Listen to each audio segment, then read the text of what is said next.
Hello world, just staying in uniform with your host Alexis. Today we're in Galleria in 1904 with Chicano Park Artist Hector Villegas.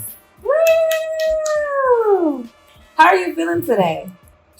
Well, today's been a productive day, so I feel, like I've got accomplished a lot, but I slept well, so I feel good. That's always good to hear. Now you have so many roles in your community, so many things. For those who may not know, he's actually from San Diego, born and raised. Now, can you tell the world about just the many roles you play for Chicano Park? Well, I'm born and raised here in the community, so Chicano Park has always been part of my life. But currently I'm involved with the Chicano Park Steering Committee, which are the stewards of Chicano Park. I'm also involved with the Chicano Park Museum. It is hopefully going to be opening up this year. But we have a building that's next to Chicano Park, so I'm lucky to be part of that as well. And then I'm also part of the Barriology Association, which is a maintenance assessment district.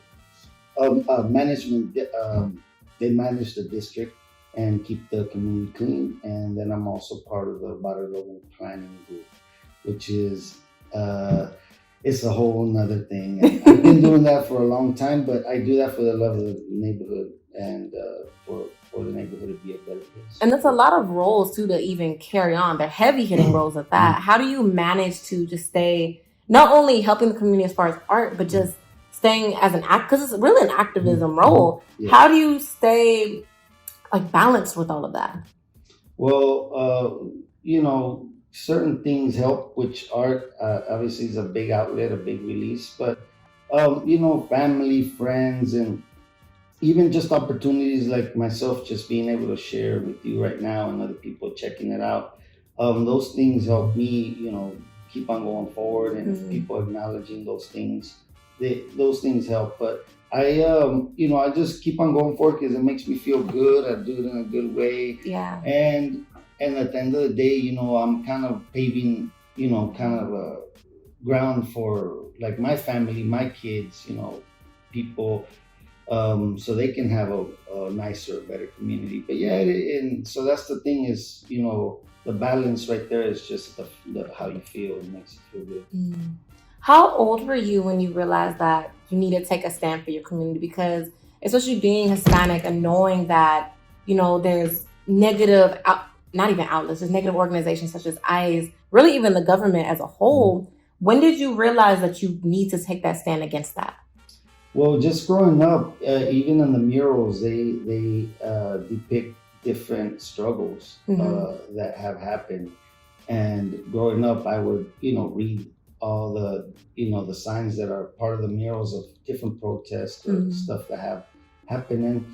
And through time, I just started, getting involved because in our community, everything that we have, we've had to fight for. That's true. So it's always been a constant. I'm used to being around marches, protests, and all that kind of stuff. So it's something that you always see and you grow up with, and then eventually you're part of it. But because it affects you. Do you remember any very early maybe protests, maybe the earliest protest that was very monumental to you? Yeah, there's quite a few. One that was kind of strong, and I was a little bit younger, was 187. And how it was affecting the communities and people. I don't know if it had to do with people going for life to prison or so. But basically, another those kinds of things affect you. And I definitely asked you these questions because I remember me and you just talking off camera, and you were explaining to me about the history of our people, telling about the oppression in San Diego when you were a kid, and even now when you see and you move around and you see the gentrification. And it really piqued my interest in that with you because you have so much knowledge. And even with your murals, you see that you have this wisdom, So it really interests me that you are so involved in your community like that. You're very hands-on, and that's one thing. How did you get to know everyone kind of around the community? Because when we went to Chicano, I was noticing everyone gravitated towards you, Well, just growing up here, I know everybody, but I've I learned from a lot of elders here in the community, and that's how I've gotten really, really involved. Mm. And I followed their lead and and how they approach situations, and then I put my own twist to it. But no, it just feels good to be able to grow up in a community and have good relationships with everyone. Everyone knows you. And that's what community really is about. So I'm kind of lucky to have that. You are. And there's a lot of people that, sometimes are seeking that or move around or don't have or not grounded in a certain place. But, I appreciate all the work that has been done before me by a lot of my elders, and they have taught me to if there's some stuff that ain't right, to, fight for it and make it right, for the community. So that's where all those cool, beautiful connections to learning, activism, being involved in your community. It was just organic. It just happened all natural without me even trying to. If I tried to fight it or get away from it, I don't know what that would, do. But it just all lined up, So it was something very organic for me. That's a beautiful thing to have too. Just as also having a presidential role, where do you want Chicano Park to go? Well, right now, that's a good question, because right now I think the only thing that we have in a community, and even the museum, as a like property, because the community is getting swallowed up by downtown and people are coming in with more money, and this is happening to a lot of communities, and it already happened to a lot of communities. So for us, Chicano Park, we're just trying to keep that. Keep the murals going, keep art going, keep programming going, keep the stuff going. And then now with the museum, adding more stuff to that, being able to have a home for Mexicanos, Chicanos, and art lovers as well that can come and appreciate the art of Chicano Park. But that's where I'm at, is if, we didn't have the park, if it didn't have wouldn't be a national historical landmark, then the park, well, who knows what could happen. But the community would disappear. So we're kind of lucky that we have the park there. We have an identity. We have a home, a base, and it feels good when we celebrate and people come and just have a good time. And I think that's a fact a lot of people don't know about Chicano Park. And correct me if I'm wrong. I believe it was the world or the country's largest collection of murals in a park. It's outdoor. Yes, it's the biggest outdoor gallery, they say, in the world, but definitely here in the United States for sure. But I think it's world renowned that way. But yeah, there's a lot of murals and more murals going up. And how does it feel to because you're a part of that and you're very known for that? Has that even ever just dawned on you wow, I'm really a part of the world's biggest collection of outdoor paintings? Yeah, well, it's sometimes because I'm so used to just being at the park, I don't really look at it from the outside lens that way. But to me, I do feel that it is special. But I haven't really taken a global look to it. Just more of for me, just honored, to be able to have the opportunity, and because a lot of people don't. That's true. Yeah. So now we're going to move towards your artwork. What is art to you? Well, there's different forms, right, of art, and for me, I've done a little bit of everything. But right now, this is what I'm really into, and art for me is a way to be able to express my ideas, my feelings, the visions that I have, and also to just express my identity. And that's where my art fits in with who I am, and where I come from. So for me, it's part of expressing my identity. I like that. And now your identity also is from past, present, and future. And for those who can actually see the gallery, or part of the gallery behind us, we actually have just so many of his paintings. If you can see from the back, and we'll show you guys up close footage, you actually have a piece of one of your newest murals in Chicano Park. And I remember, now can you explain to us, I'm going to show them a close picture.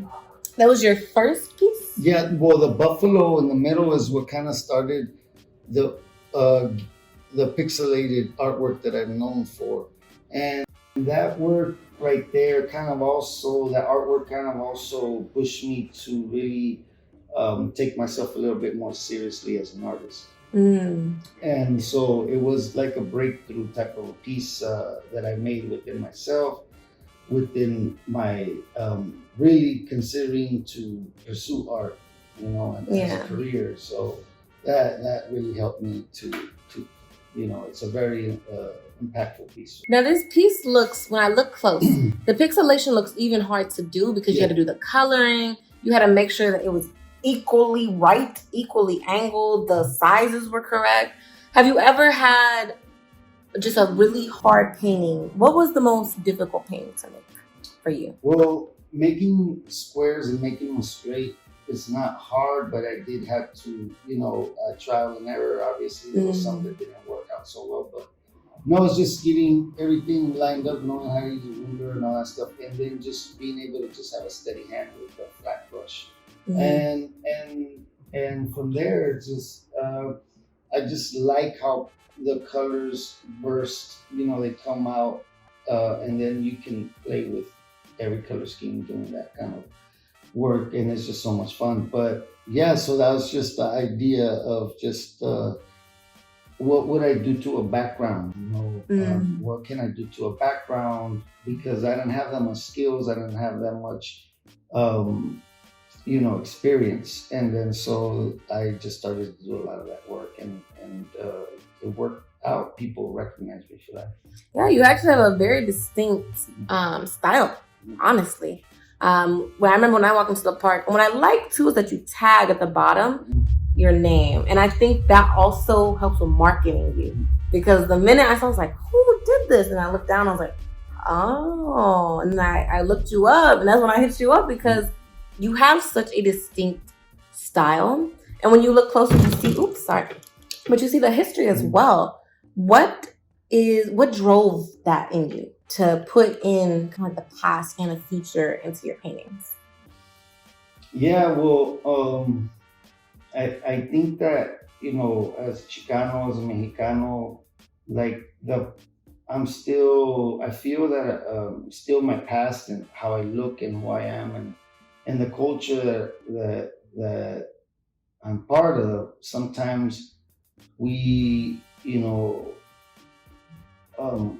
for a long time have been told that our past is something that we should forget, That's true. and to try to change and to try to forget about that, and move on, and kind of like follow religion and follow those type of things. But I just felt that that's something that was very, very important for me to pursue and to follow, and then also putting it in a contemporary sense, so we can make sense of it, and it not just be like a bunch of images or stuff that is from the past, but also let's learn about it, let's make sense. So that was my goal, is to, what is this image, what does it mean, how can I connect it to the present, and still it be culturally relevant, and so that was the goal, and it's working out so far. I don't know, it's there's other people that have done different things and that are continuing to do it and that are doing it, but I hope that I am able to do that as well. Just continue to create my own stuff. I like it. What is Chicano Pride to you? What is that to you? Well, yeah, it's interesting because I call myself a Chicano, and growing up, I used to go to Mexico, and I still do, and I'm not considered Mexican because I'm born here. So even though my blood is, so I'm here in the U.S., and in the U.S. they tell me go back to your country, So it's the same thing, right? We're kind of caught in the middle here. Yeah, we're in a pickle. So that's been our reality as Chicanos or as Mexicanos. So we can't call ourselves Mexicanos because in Mexico they say we're not Mexican, and then over here they call us Mexicans. Go back, but so we had to create our own identity, and that's where Chicano comes from. But that's a old word, and it's a traditional word, a Nahuatl word. But it is creating our own identity and also knowing who we are and where we come from, and I think that Chicanos are very important to all native, to all Mexico and native traditions in Mexico, because if you really go to Mexico, you go over there. A lot of people are into the culture. They're very immersed. There's a lot of traditional people over there, a lot of healers, a lot of medicine people, a lot of people of knowledge. But here in the U.S., the Chicanos are very, very interested in the culture, like myself. So we go and seek, we go and try to find out. We're over there trying to, and so I feel that we've been able to also like even bring back like Dia de los Muertos here to the U.S. Do all these traditions, bring these traditions here to the U.S., but also waking them up in Mexico, because in Mexico, in some places, they didn't even do that. So they seen how as Chicanos we would do it here, and we would be waking even the danza, you know, the Aztec dance. It came to the United States many years ago, and it became very popular, very strong, and actually helped, you know, revive the danza, the traditional danza in Mexico. So what I'm trying to say is that we've, because of our interest in who we are and where we come from, the Chicanos have actually woken up our relatives over here in Mexico, our uncles, our aunts, you know, our abuelitas, our brothers or sisters, you know, cousins, and now, you know, we're actually, you know, people are actually trying to be proud of who they are and where they come from. But I think that is what happens here in the United States is that, you know, usually you want to, the government here wants you to assimilate to everything and just be a certain way. But it's also good to have variety and differences, and for people to have, you know, those things. Imagine if we didn't have cultures, if everybody just forgot about who they are and where they come from. This shit will be boring. You know? That's this true. Shit will be bad. I like how you said that. This shit will be boring. It would be horrible because we would all be the same, doing the same thing. So, I love, like, you know, here in Chicano Park in Logan Heights, you want Chicano, you want Mexicano, and I think I mentioned this to you, but you go to Chinatown, you want Chinese. Yeah. You go to Little Italy, you want Italian. So you want to see the variety of cultures, and so that's what I'm proud of, is trying to be able to just keep that going. I love always talking to you about heritage as well, because, like I said before, you're very knowledgeable, and I'll give a personal detail. Like I think I mentioned this to you. Like my father's father was deported back, and so I think, and when you were talking, actually reminded me of that moment with my grandfather, because roots are lost. So I do agree. If there is there's a gap, but there's also a bridge in between. What I thought was interesting as well is that you've mentioned to me before that you actually had the paintings actually from an artist in Mexico, and you mentioned that through that connection, there is right there that bridge being built. Can you actually talk about that artist? Yeah. So there's this guy that was born in Mexico. He went as a little kid, ended up in Northern California in Oakland, and at some point he got deported. He has a family, kids, everything over here, and his family still lives over here, and they go all the way from Oakland all the time, driving back up and down. It's a far drive just from here to there. I know, it's just horrible. But so this guy, he goes by deported artist, and my goal is because I am born here, I have more opportunities than they do. So I want to be able to share those opportunities and help them out and sell their work here, give them the money so they can be able to feed their family, feed themselves, because there's really not a lot of opportunities for them over there in Mexico. But another goal of mine is to be able to create an art show that hopefully this year everything goes through, and give artists over there an opportunity to have a gallery to exhibit their work. So that's the goal. And I'm kind of saying, hey, I have this opportunity, you don't, but we're the same, but So I want to just share that, and I don't have to. And some people are,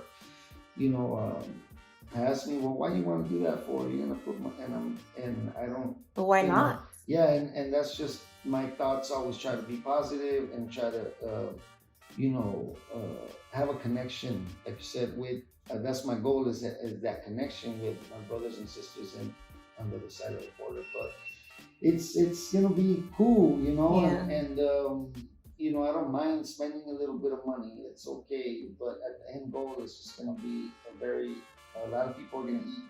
A lot of people are gonna get something out of it. Are gonna, have, and so it's kind of cool. I don't even know how it's gonna turn out, but I'm just like excited to be able to put that out there.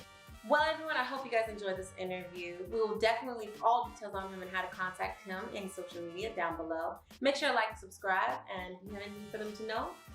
No, I'm just thankful that you gave me this opportunity to share. And, there's a lot of people that that I don't know. And so whoever is out there that's interested in the artwork, that would like to reach out, please do so. And I'll be happy to show you here in my studio, or interested in just talking about art, community projects, different things like that. I'm down to share whatever I've learned. I just want to say thank you so much for even giving me the chance to even speak to you. Thank you for teaching me my history, just everything. Thank you so much. Thank you. Well, guys, make sure to like, subscribe.